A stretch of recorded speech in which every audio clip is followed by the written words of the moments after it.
Bom, pessoal, hoje vamos falar aqui sobre um tema muito importante, um tema que é atual, é o tema do endividamento do brasileiro. Pasmem, chegamos a números catastróficos. Hoje, mais de 80% da população brasileira encontra aí endividadas, né? Possuem algum tipo de dívida, né? E mais de 83% de 83 milhões de brasileiros já estão na inadimplência, com contas assim, nome sujo, já não pode mais comprar nada. E eu fiz aqui algumas anotações, porque esse foi meu tema do meu trabalho de conclusão de curso no seminário. Um olhar bíblico sobre o dinheiro, focado nos motivos que levam uma pessoa a se endividar. E foi difícil para mim, porque não existe um livro condensado com todos os motivos que expliquem às pessoas que aquilo é uma ratoeira, é uma armadilha, é um laço do passarinheiro que vai fazer ela se endividar. Então eu fui pesquisando em muitos livros e pescando ali, uma página ou outra, o que falava sobre dívidas, né? Tive que ler muito. Meu trabalho foi rejeitado umas 3 vezes, né? Fiquei 2 meses sem trabalhar, só me dedicando a esse trabalho, né? Aqui com a ajuda da minha esposa para digitar para mim, que eu tenho problema para digitar porque sou lanterneiro, então tenho dificuldade, mas consegui, graças a Deus, me formar e depois com louvor. Graças a Deus obtive uma excelente nota e a professora lá deu os parabéns, porque o trabalho ele contribui muito para a igreja, né? Porque se você vai pegar, hoje no Brasil, mais de 70% da população se considera cristã. Seja o grupo católico, diz crer em Jesus, e o grupo evangélico, que também diz crer em Jesus. Cerca de pouco mais de 50% católico e pouco mais de 26% evangélico, se eu não me engano, né? Depois você pode conferir os números aí. E como é que pode isso, né? A Bíblia está repleta de promessas, de bênçãos. Abrirei as janelas do céu, derramarei bênçãos sem medidas, como os pastores falam tanto, os líderes, os padres, né? Falam tanto. E como é que esse número avassalador, né, de pessoas devendo? E nós sabemos que a dívida, ela é um dos principais, se não for o principal motivo de divórcio. Ou o excesso de dinheiro, sem saber administrar, ou a falta dele. Sabemos que a dívida, a pobreza, ela é ali colocar a pessoa em situação de risco, num bairro perigoso, numa escola que não é adequada.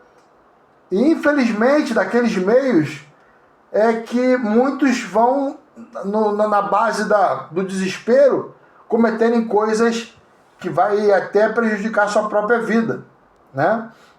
Sabemos que não é só nesses meios.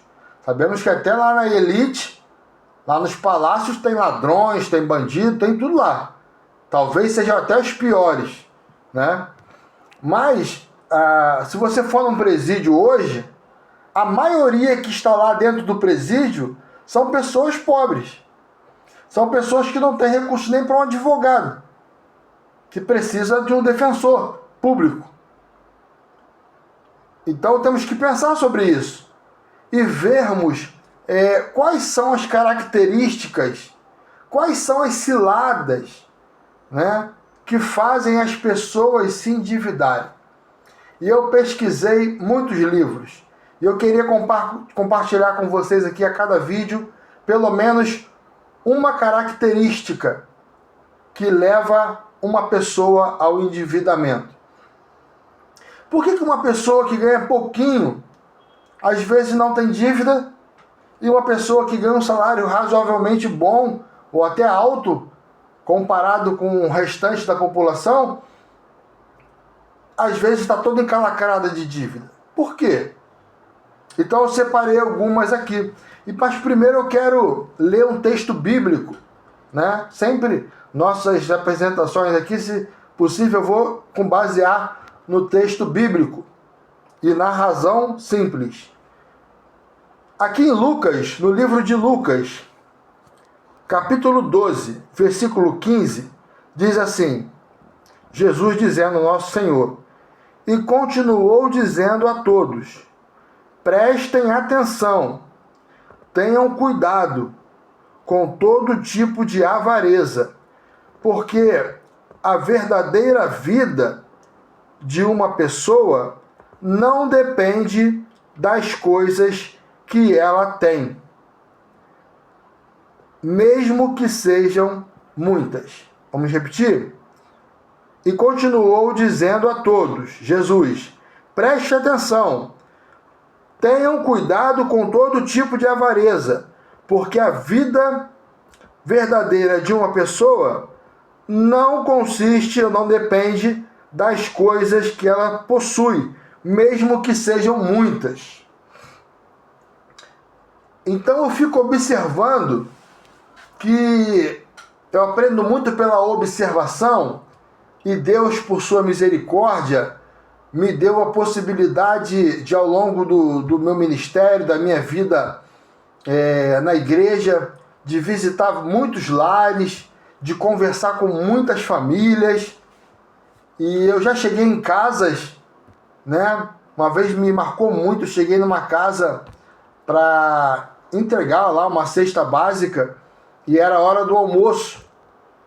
E aquela família estava almoçando e a senhora pediu que eu levasse a cesta até a cozinha. Então eu tive que passar por eles ali e eles estavam almoçando feijão, só feijão. Aquilo rasgou, fez uma ferida por dentro, que até hoje eu me lembro, já fazem alguns anos.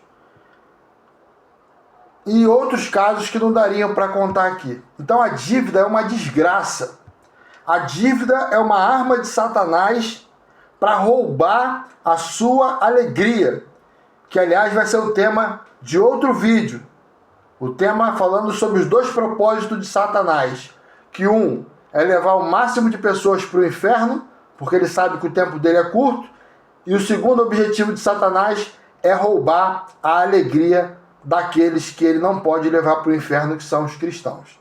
Então a dívida é um meio de Satanás roubar a tua alegria, roubar a paz da tua casa.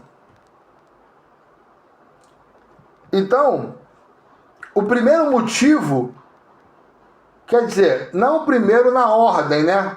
Estou botando aqui aleatoriamente, mas um dos grandes motivos hoje, e virão muitos aí, vou tentar fazer uma série de vídeos.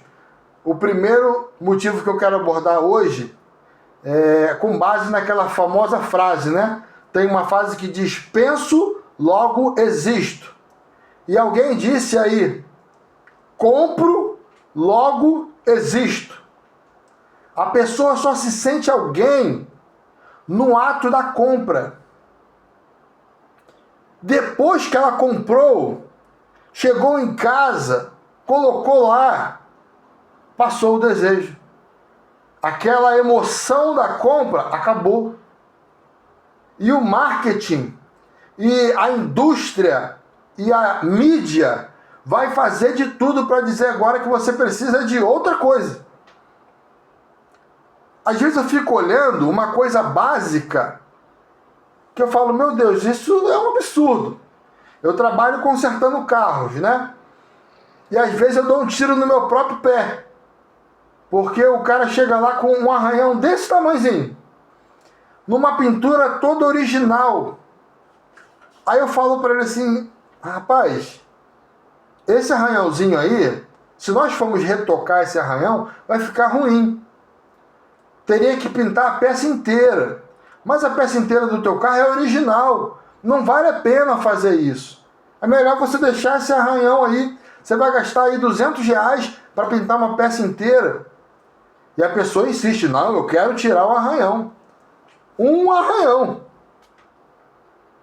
E eu sei que aquela pessoa não vive as mil maravilhas. Não é um milionário. É um assalariado que acorda cedo, mas o carro dele tem que estar espelhado. Aí a outra pessoa vai comprar lá vai botar um vaso no banheiro. Vaso, que é para fazer necessidade. Mas ela poderia comprar o vaso de 300. Mas ela foi na casa do colega dela, da amiga dela, e viu um lindo lá. Não se sabe como ele comprou aquilo. Mas aí então ela quer aquele também. Só que aquele custa 1.500. Mas parcelado em 20 vezes, tá bom, não tem problema. Dá para pagar. Mas se nesse período alguém fica doente da família dela, e ela já tem diversas prestações, aquilo vai afundar a vida dela. Para um vaso, desculpe a expressão que vai sair ali, coisas escusas. Coisas que você comeu e bebeu. Sabe? Não vale a pena. Às vezes você pega ali a pessoa vai fazer um armário que se bater água ele estraga. A pessoa paga uma fortuna. Não pesquisa. Não, mas porque aceita cartão. Que aliás vai ser outro tema. Porque quando você utiliza o cartão de crédito, a não ser para um caso extremamente necessário, como uma doença, e precisa-se do remédio, né, que é um outro roubo do nosso país, os remédios custam tão barato, eles metem a mão. A não ser isso, ou uma ferramenta para você produzir dinheiro, é furada, é você passar à frente de Deus. É como se Deus estivesse falando, não é o momento ainda para você ter isso aí. Se contenta aí com esse vaso feio, se contenta aí com essa porta feia, passa uma tinta aí e segura. Mas a pessoa não quer isso. Ela diz, não, eu tenho que comprar. E agora? E às vezes compra lá uma roupa de marca, porque tem que aparecer aqui o slogan, né?